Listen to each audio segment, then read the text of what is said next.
Le lycée de Xuy a été créé en 1943 par les professionnels du secteur qui cherchaient à développer une école pour les jeunes et aussi pour pallier au départ à la guerre des parents. Xuy est historiquement un lycée de production végétale. Il y a eu un tournant du début des années 90 avec l'arrivée de la production animale.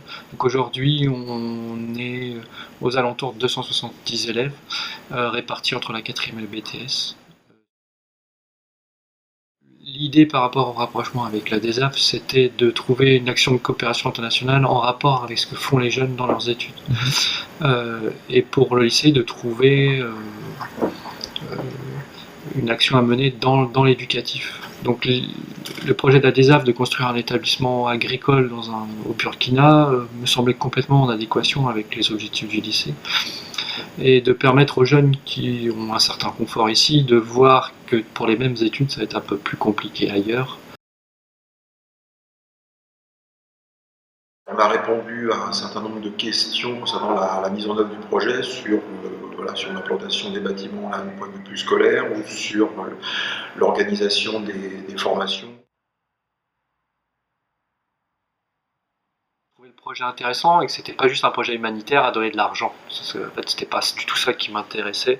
On en voit plein, hein, c'est très bien, il en faut, mais pour un jeune, pour qu'il y ait un sens, pour qu'il y ait du sens dans la notion de coopération, je pense que c'est bien qu'ils s'investissent. Plus un échange de bons procédés entre les deux pays et les associations qui permettent et d'enrichir l'un et d'enrichir l'autre. Et d'aller rencontrer d'autres personnes qui ont aussi les mêmes problématiques, mais qui travaillent différemment. Là, il y a une ouverture d'esprit, il y a un regard sur l'autre qui est complètement différent.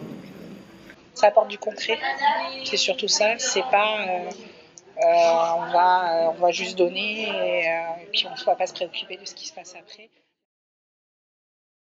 D'aider les personnes qui sont là-bas. C'est sympa d'apprendre de nouvelles cultures. Les gens qui vivent là-bas ne vivent pas de la même façon que nous, donc c'est bien de voir comment les gens vivent aussi autrement.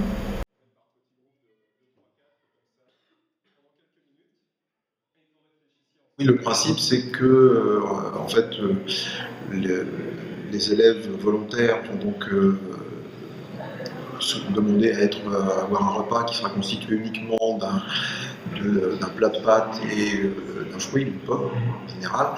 Donc le coût du repas va être donc plus faible. En revanche, eux, ils vont continuer à payer le même prix et la différence de coût, ce qu'ils payent par rapport au coût réduit de leur repas, va servir à financer une action de solidarité. Et donc là, en l'occurrence, financer des éléments ou des fournitures pour le lycée de Boulsa.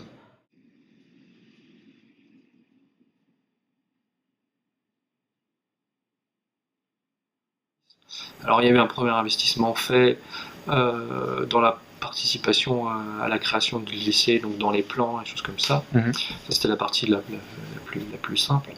Ensuite il y a toute la partie financement où les jeunes s'investissent par rapport au bol de pâtes, bol de riz. Et en fait c'est la dernière étape qui me semble la plus intéressante, qui est sûrement la plus longue à mettre en place. C'est la partie vraiment où les jeunes vont sur place, aident, où il y a des échanges, où on peut, enfin voilà, la notion de coopération, elle est là pour moi et pas seulement dans le financement. Là, c'est ce projet, ça se trouve c'est le seul projet de leur vie qu'ils font en allant comme ça en Afrique, aider les autres agriculteurs ou les jeunes agriculteurs en devenir. Donc ça peut que les marquer. Que ce soit au niveau culturel ou activité, échanger avec ces personnes et d'attrait de découverte. Faire quelque chose qui aide d'autres personnes, enfin ceux qui ne nous concernent pas, et après il y a une partie du projet qui nous permet de nous enrichir.